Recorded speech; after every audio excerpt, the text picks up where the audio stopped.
everyone. ഇന്ന് നമ്മൾ discuss ചെയ്യാൻ പോകുന്നത് റൈസ് എന്ന് പറയുന്ന ചാപ്റ്ററിന്റെ ഒരു അപ്രീസിയേഷൻ ആണ്. വളരെ ഇമ്പോർട്ടന്റ് ആയിട്ടുള്ള ഒരു പോവാണ്. സോ നമുക്ക് നേരെ പോത്തിലേക്ക് വരാം. ആദ്യം തന്നെ നമ്മൾ പറയുന്നത് ഇൻട്രൊഡക്ഷൻ ഓഫ് ദ ഓഥർ ആണ് അല്ലെ. അപ്പൊ ഓഥർ ആരാന്ന് നോക്കാം. The poem Rise is written by Chemmanam Chacko. Chemmanam Chacko ആണ് അത് എഴുതിയത്. Translated by professor Ayyappa Paniker. രണ്ടുപേരും ഓർത്തു വെക്കണം.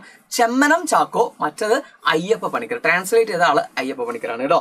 It is A superb satire. ഇതൊരു അടിപൊളി ആക്ഷേപഹാസ്യമാണ്. ആക്ഷേപഹാസ്യമാണ്. നമ്മൾ കുഞ്ചൻ നമ്പ്യാരുടെ ഒക്കെ ടൈപ്പ് അല്ലേ, അതാണ് ആക്ഷേപഹാസ്യം എന്ന് പറയുന്നത്. ഓക്കെ, സെറ്റയർ ആണ്. Hitting hard at the greed of some farmers here. ഇവിടെ ഉണ്ടായിരുന്ന ചില കർഷകരുടെ ഗ്രീഡിനെ കൃത്യമായിട്ട് കുറുക്കി കൊള്ളിക്കുന്ന തരത്തിലുള്ളതാണ്. Hitting hard at the greed of the some farmers here. Okay, ഇനി നമ്മൾ നേരെ പറയാൻ പോകുന്നു. The poem is laced with, poem is fitted with, പോയത്തിൽ അധികം ഉള്ളത് എന്താന്ന് വെച്ചാൽ വിത്ത് സ്കോൺ, പുച്ഛമാണ്, ആൻഡ് സർക്കാസം, പരിഹാസമാണ് ഇതിനകത്തുള്ളത്. ഓക്കെ, അപ്പൊ നമുക്ക് നേരെ പോയത്തിലേക്ക് വരാം. ഇൻട്രൊഡക്ഷൻ ആയി കഴിഞ്ഞു. The son of rice farmer goes to North India to do research on making toys with husk. പോകാൻ തുടങ്ങുന്നതിന് നമ്മൾ കാണുന്നത് the son of a rice farmer, ഒരു റൈസ് ഫാമറിന്റെ മകൻ, ഒരു എന്താ പറയാ, അരി കൃഷി ചെയ്യുന്ന, നെല്ല് കൃഷി ചെയ്യുന്ന ഒരു കർഷകന്റെ മകൻ ദൂരെ ഡൽഹിയിലേക്ക് പോവുകയാണ്, നോർത്ത് ഇന്ത്യയിലേക്ക് പോവുകയാണ്. എന്ത് പഠിക്കാൻ വേണ്ടിയിട്ട്? To do research on making toys with husk. Husk കൊണ്ട്, ഹസ്ക് എന്ന് പറഞ്ഞാൽ ഇതാണ് ഉമി അല്ലെ, ഈ നെല്ല് വേർതിരിച്ച് കിട്ടിക്കഴിഞ്ഞാൽ ഉണ്ടാവുന്ന ഒരു വേസ്റ്റ്, അതാണ്. അപ്പോ ഈ ഉമിയിൽ നിന്നും ടോയ്സ് ഉണ്ടാക്കുന്നതാ, ഉമിയിൽ നിന്നും ടോയ്സ് ഉണ്ടാക്കുന്ന, ഇതുപോലുള്ള ടോയ്സ് ഉണ്ടാക്കുന്നതിനെ കുറിച്ചിട്ട് കൃത്യമായി പഠിക്കാൻ വേണ്ടിയിട്ട്, ഡോക്ടറേറ്റ് എടുക്കാൻ വേണ്ടിയിട്ട് പോയതാണ് ആര്? നമ്മുടെ ഈ പറയുന്ന നെൽ കർഷകന്റെ മകൻ. ഓക്കെ, ഇനി he works hard for 4 years. കൃത്യമായിട്ട് 4 വർഷം അദ്ദേഹം കൃത്യമായും പണിയെടുത്ത് പഠിച്ച് തയ്യാറായി. Eating chapatis day after day. അതൊരു ഇമ്പോർട്ടന്റ് ആണ്. ചപ്പാത്തി, ഗോതമ്പത്തിന്റെ ചപ്പാത്തിയാണ് നോർത്ത് ഇന്ത്യയിലെ ഫുഡ് അല്ലെ. അത് കഴിച്ച് മടുത്തിട്ടാണ് മൂപ്പര് വരുന്നത്. And finally succeed in getting the doctorate. അങ്ങനെ അവസാനം മൂപ്പർക്ക് ഡോക്ടറേറ്റ് കിട്ടി, PhD കിട്ടി, തിരിച്ചു വരികയാണ്. He must have thought of doing research on possibilities of husk because as soon as the son of a rice farmer, he had a plenty of husk at home and also in the homes nearby. അദ്ദേഹം ഈ ഒരു course അല്ലെങ്കിൽ ഈ ഒരു research ഹസ്കിന്റെ മേലെ ചെയ്യാൻ താല്പര്യപ്പെട്ടത് എന്ന് വെച്ചാൽ ഹസ്ക് കൊണ്ട് ടോയ്സ് ഉണ്ടാക്കുക എന്ന് പറയുന്ന ടോപ്പിക്കിൽ റിസർച്ച് ചെയ്യാണ്ടായ കാരണം എന്താന്ന് വെച്ചാൽ obviously he is the son of a rice farmer. ഒരു റൈസ് ഫാമറിന്റെ മകനാണ്. സോ വീട്ടിൽ ധാരാളം ഹസ്ക് ഉണ്ടാവും അല്ലെ. അതുപോലെ തന്നെ നിയർ ബൈ ഫീൽഡ്സിലും ഇഷ്ടം പോലെ എന്ത് കിട്ടാണ്ട്, ഹസ്ക് കിട്ടാണ്ടാവും. സോ നല്ലൊരു സംരംഭം തുടങ്ങാൻ പറ്റിയ സാധനമാണെന്ന് മനസ്സിലാക്കിയിട്ടാണ് മൂപ്പര് എവിടെ പോയത്? നോർത്ത് ഇന്ത്യയിൽ പോയിട്ട് ഇതൊക്കെ പഠിച്ചിട്ട് വരുന്നത്. By using husk for making toys, a lot of people could find employment in a state notorious for unemployment. Unemployment നിലനിന്നിരുന്ന ഒരു നാട്ടില് എന്ന് വെച്ചാൽ കേരളത്തിൽ അന്ന് നല്ല ശക്തമായിട്ടുള്ള ഒരു പ്രശ്നമായിരുന്നു ഇത് അൺഎംപ്ലോയ്മെന്റ് എന്ന് പറയുന്നത്. അപ്പൊ ഈ അൺഎംപ്ലോയ്മെന്റ് നൊട്ടോറിയസ് ആയിട്ട് നിലനിന്നിരുന്ന ഒരു സ്റ്റേറ്റില് ഒരുപാട് ആളുകൾക്ക് ജോലി കൂടെ കിട്ടും. ഈ ടോയ്സ് ഉണ്ടാക്കുന്ന സമയത്ത് ഹസ്ക് കൊണ്ട് ടോയ്സ് ഉണ്ടാക്കുന്ന ഒരു സംരംഭം ഇദ്ദേഹം തുടങ്ങിക്കഴിഞ്ഞാൽ ഒരുപാട് ആളുകൾക്ക് ജോലി ആവുകയും ചെയ്യുമെന്ന ഉദ്ദേശത്തോടു കൂടിയിട്ടാണ് മൂപ്പര് പോയത്. But then there is the anticlimax. പക്ഷെ അവിടെയാണ് മറ്റൊരു ആന്റി ക്ലൈമാക്സ് ഉണ്ടാവുന്നത്. എന്താണെന്നറിയത്? when the son returns home with his well-earned doctorate on making toys with husk, നല്ല കഷ്ടപ്പെട്ട് നേടിയ ആ ഒരുപാട് ആളുകളുടെ അപ്രീസിയേഷനോടൊക്കെ കിട്ടിയ ഈ പറയുന്ന ടോയ്സ് ഹസ്ക് കൊണ്ടുണ്ടാക്കുന്ന ആ ഒരു പരിപാടിയൊക്കെ ചെയ്തിട്ട് അദ്ദേഹം വിജയിച്ചു വരുമ്പോൾ there is no husk at all in his house and around.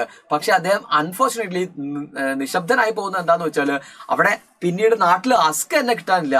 അദ്ദേഹത്തിന്റെ വീട്ടിലും ഇല്ല, തൊട്ടടുത്ത് എവിടെയും ഇല്ല. There is no husk at all in his house or around. Farmers had shifted to cash crops, especially rubber. ആളുകളൊക്കെ എന്തിലേക്ക് മാറിയിരിക്കുന്നു? ക്യാഷ് ക്രോപ്സിലേക്ക് മാറിയിരിക്കുന്നു. Cash crops എന്ന് പറയുന്നത് എന്താണ്? ഈ പറയുന്ന റബ്ബർ പോലെയുള്ള പെട്ടെന്ന് പൈസ ഉണ്ടാക്കാൻ പറ്റുന്ന ഈ വിളകൾ, നാണ്യവിളകൾ എന്ന് പറയും. അത്തരത്തിലുള്ള നാണ്യവിളകളിലേക്ക് ആളുകൾ മാറിയിരിക്കുന്നു. Farmers had shifted to cash crops, especially rubber. They found rice cultivation is inconvenient and non-profitable. അവരുടെ കണ്ടെത്തലാണ് എന്താ? ഈ റൈസ് കൾട്ടിവേഷൻ എന്ന് പറയുന്നത് ഇൻകൺവീനിയന്റ് ആണ്, കൺവീനിയന്റ് അല്ല, അതുപോലെ തന്നെ നോൺ പ്രോഫിറ്റബിൾ ആണ്, ഒരു പ്രോഫിറ്റും കിട്ടുന്നില്ല. പിന്നെ എന്തിനാണ് അത് ചെയ്യുന്നത്? Moreover a lot of incentives were given by the promoters to cultivate cash crops. മാത്രമല്ല ഒരുപാട് ഈ ഇൻസെന്റീവ്സ് ഇവർക്ക് കിട്ടിയിട്ടുണ്ടായിരുന്നു പണമായിട്ടും സൗകര്യങ്ങളായിട്ടും ഒക്കെ. ഈ ക്യാഷ് ക്രോപ്പ് പ്രൊമോട്ടേഴ്സിന്റെ കയ്യിൽ നിന്നും ഇവർക്ക് ഇപ്പൊ ഒരു സംരംഭം തുടങ്ങാൻ വേണ്ടിയിട്ട് ഗവൺമെന്റിന്റെ സഹായം ഉണ്ടാവുക, ഇൻസെന്റീവ് ഉണ്ടാവുക അല്ലെ. അതുപോലെ തന്നെ ഇപ്പൊ നെൽകൃഷി ഇല്ലാത്ത ആളുകൾക്ക് റേഷൻ കട വഴി അരി ഇവർ എന്ത് ചെയ്യുക, കൊടുക്കുക, ഗവൺമെന്റ് കൊടുക്കുക. അപ്പൊ ഇതൊക്കെ ഇൻസെന്റീവ്സ് ആണ്.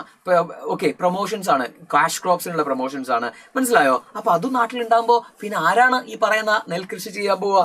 The son finds his father watching people setting up a machine for making rubber sheets. നാട്ടിലെത്തിയ മകൻ കാണുന്നത് തന്റെ അച്ഛൻ വളരെ സന്തോഷത്തോട് കൂടിയിട്ട് ഈ പറയുന്ന ക്യൂരിയോസിറ്റി ഒന്നും ഇല്ലാതെ, മഴ പെയ്യോ വെള്ളം കിട്ടുമോ എന്നുള്ള ക്യൂരിയോസിറ്റി ഒന്നും ഇല്ലാതെ വളരെ ഹാപ്പി ആയിട്ട് ഈ ഇദ്ദേഹത്തിന്റെ ഒരു മെഷീൻ ഫിക്സ് ചെയ്യുന്ന ജോലിക്കാരെ നോക്കിയിട്ടാണ് അദ്ദേഹം നിൽക്കുന്നത്. റബ്ബറിന്റെ മെഷീൻ ഫിറ്റ് ചെയ്യുന്ന ആളുകളെയും നോക്കിയിട്ട് അച്ഛൻ നിൽക്കുകയാണ്. All the paddy fields are gone. അവിടെ ഉണ്ടായിരുന്ന എല്ലാ വയലുകളും എന്താ ചെയ്തിരിക്കുന്നു, പോയിരിക്കുന്നു. And their place were what he sees are rubber trees and dealwood trees. ഇതിന് പകരം അദ്ദേഹം ഇപ്പൊ കാണുന്നത് എന്ത് മാത്രമാണ്? ഈ പറയുന്ന വലിയ റബ്ബർ മരങ്ങളും അതുപോലെ തന്നെ ഈ പറയുന്ന ഡീൽവുഡ് മരങ്ങളും, ഓക്കെ, വാണിജ്യ ഉപയോഗത്തിന് മാത്രം ഉപയോഗിക്കുന്ന ഡീൽവുഡ് മരങ്ങൾ മാത്രമാണ് ഇപ്പൊ അദ്ദേഹം ഇവിടെ കാണുന്നത്. Next, there is bit sarcasm in the description of the chief minister flying to the center to request for more food grains to feed the people here. There is a biting sarcasm. ഒരു എന്താ പറയുക, പരിഹാസം ഇവിടെ ഉണ്ട്. എന്താ പരിഹാസം എന്നറിയോ? In the description of chief minister, അതിന്റെ അവസാനത്തേക്ക് പറയുന്നുണ്ട് ചീഫ് മിനിസ്റ്ററിന്റെ ഒരു ഫ്ലൈറ്റ് ഇങ്ങനെ മുകളിലൂടെ നോർത്തിലേക്ക് പോകുന്നത് കണ്ടു. ഓക്കെ, ആ ഫ്ലൈറ്റിൽ അദ്ദേഹം എന്തിനാ പോകുന്നത് നോർത്തിലേക്ക്? സെന്ററിനോട് ചോദിക്കാൻ വേണ്ടിയിട്ടാണ്. എന്ത്? അരി വിഹിതം കൂട്ടിത്തരാൻ വേണ്ടിയിട്ട്. തന്റെ നാട്ടിലെ ആളുകൾക്ക് ഭക്ഷിക്കാൻ അരി ഇല്ലാത്തത് കൊണ്ട് അരി വിഹിതം കൂട്ടിത്തരണമെന്ന് പറഞ്ഞിട്ട് അപേക്ഷിക്കാൻ വേണ്ടിയിട്ട് എവിടേക്ക് പോവാണ്? സെന്ററിലേക്ക് പോകുന്ന മുഖ്യമന്ത്രി ആയിരിക്കും ആ ഫ്ലൈറ്റിൽ എന്ന് അദ്ദേഹം പറയുന്നുണ്ട്. ഓക്കെ, അതൊരു സർക്കാസമാണ്. ഇവിടെയുള്ള നെല്ലെല്ലാം ഒഴിവാക്കിയിട്ട് ഇപ്പൊ അവര് നെല്ലിന് വേണ്ടിയിട്ട് ആവശ്യപ്പെടാൻ വേണ്ടി പോവാണ് അല്ലെ. There is no more rice to eat, people have to eat wheat. ഇവിടെ ഇപ്പോ അരിയില്ല, ആളുകളൊക്കെ ഗോതമ്പ് തിന്നാൻ വേണ്ടിയിട്ട് നിർബന്ധിതരാണ്. The son comes home after 4 years with the desire to eat his favourite Athikkara rice. ഈ കുട്ടിയാണെങ്കിൽ 4 വർഷം വീറ്റ് നിന്നിട്ട് മടുത്തിട്ട് വരികയാണ്. നാട്ടിലെ ഫേവറേറ്റ് ആയിട്ടുള്ള ഒരു നാടൻ അരിയാണ് അത്തിക്കര റൈസ്. അത്തിക്കര റൈസ് കഴിക്കാൻ വേണ്ടിയിട്ട് കൊതിയോട് കൂടിയിട്ട് വന്നിരിക്കുകയാണ്. But his desire will remain an unfulfilled desire as he too has to eat the wheat that is given to the household as a ration. പക്ഷെ അദ്ദേഹത്തിന്റെ ആ ഒരു ആഗ്രഹം ഒരിക്കലും എന്താവുന്നില്ല, സഫലീകരിക്കാൻ പോകുന്നില്ല. ഈ റേഷൻ കടയിൽ നിന്ന് കിട്ടിയിട്ടുള്ള വീട്ടിലെ ആളുകൾ മുഴുവനും കഴിക്കുന്ന ഈ ഗോതമ്പം തന്നെയാണ് ഇവനും കഴിക്കാൻ നിർബന്ധിതനാവുന്നത്. ആൻഡ് ഹിസ് ഡോക്ടറൽ ഡിഗ്രി, നീ അവന്റെ ആഗ്രഹം അവിടെ നിൽക്കട്ടെ, അവന്റെ ഡോക്ടറൽ ഡിഗ്രിയോ, അതുകൊണ്ട് എന്താ ഗുണം? How can he find husk to make toys? അവൻ എങ്ങനെയാണ് ഹസ്ക് കണ്ടുപിടിക്കാൻ പോകുന്നത്? ഈ ടോയ്സ് ഉണ്ടാക്കാൻ ഹസ്ക് എങ്ങനെയാണ് അവൻ കണ്ടുപിടിക്കാൻ പോകുന്നത്? The poem has excellent imagery. ഇനി poetic devices-ലേക്കും പോയത്തിന്റെ ആ ഒരു ബ്യൂട്ടിയിലേക്കും വരികയാണ്. The poem has excellent imagery, നല്ല മനോഹരമായിട്ടുള്ള ഇമേജസ് നമുക്ക് കാണിക്കുന്നുണ്ട്. ഫോർ എക്സാമ്പിൾ, നമ്മുടെ റബ്ബർ ഫീൽഡ്സ് ആണെങ്കിലും പാഡി ഫീൽഡ്സ് ആണെങ്കിലും അച്ഛൻ അതിനെ കാള് പൂട്ടുന്നതാണെങ്കിലും അങ്ങനെ ഒരുപാട് വിഷ്വൽ ഇമേജസും അതുപോലെ ഓഡിറ്ററി ഇമേജസ് ഒക്കെ നമുക്ക് നൽകുന്നുണ്ട്. Okay, the poet has used number of Malayalam words in the poem. മാത്രമല്ല പോയറ്റ് ഇതിനകത്ത് ഒരുപാട് നമ്പർ മലയാളം വേർഡ്സും യൂസ് ചെയ്യുന്നുണ്ട്. അത്തിക്കിര റൈസ് എന്നൊക്കെ പറയുന്ന പോലെ മോഡേൺ അരി അല്ലെ, ഒരുപാട് വേർഡ്സ് യൂസ് ചെയ്യുന്നുണ്ട്. ദ ലാംഗ്വേജ് ഇസ് കൊളോക്കിയൽ, സാധാരണക്കാരന് മനസ്സിലാവുന്ന കോമൺ ലാംഗ്വേജ് ആണ്. എന്താണ് colloquial language? The stanzas of the poem are irregular. പോയത്തിലെ ഒരു റെഗുലർ ആയിട്ടുള്ള റൈമിങ്ങോ അങ്ങനെയൊന്നുമില്ല, ഇറഗുലർ ആണ്. എന്ന് വെച്ചാൽ ranging from 2 lines to 6. It is a prose poem. ശരിക്കും പറഞ്ഞാൽ അതൊരു കഥ പറയുന്ന പോലെയുള്ള ഒരു പോയമാണ്. ഓക്കെ, അപ്പൊ ഒരു പ്രോസ് പോയം എന്ന് നമുക്ക് പറയാം. പക്ക ഒരു കവിത പോലെയല്ല ഇത് പറഞ്ഞിരിക്കുന്നത്, ഒരു കഥ പറയുന്നത് പോലെ ആണ് പറഞ്ഞിരിക്കുന്നത്. Being a satirical poem, the style is simple, direct and lucid and it suits the theme. ഈ പോം ഒരു സെറ്റാരിക്കൽ ആയതുകൊണ്ട് തന്നെ, ആക്ഷേപഹാസ്യത്തിന്റെ രൂപേണയുള്ളത് ആയതുകൊണ്ട് തന്നെ സ്റ്റൈൽ സിമ്പിൾ, ഇതിന്റെ സ്റ്റൈൽ വളരെ സിമ്പിൾ ആണ്, അതുപോലെ തന്നെ ഡയറക്റ്റ് ആണ്, ലൂസിഡ് ആണ്, and it suits the theme. തീമിന് വളരെയധികം സ്യൂട്ട് ചെയ്യുന്ന രീതിയിലാണ് പോം എഴുതിയിട്ടുള്ളത്. Chemana Chako has done a good job in showing how the farmers have changed from simple people to shrewd, commercially minded people.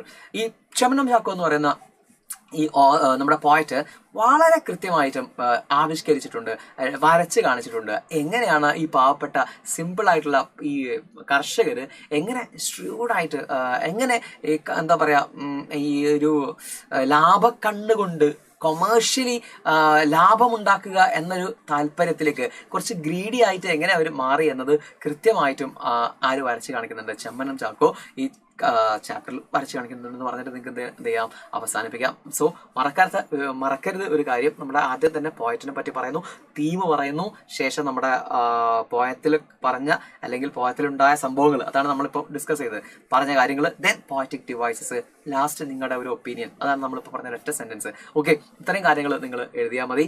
തന്നിരിക്കുന്ന ഒരു പോയം ഉണ്ടാവും, ആ പോയത്തെ കുറിച്ചിട്ട് നിങ്ങൾ എന്ത് ചെയ്യണം, ഡിസ്കസ് ചെയ്യണം. Okay, thank you.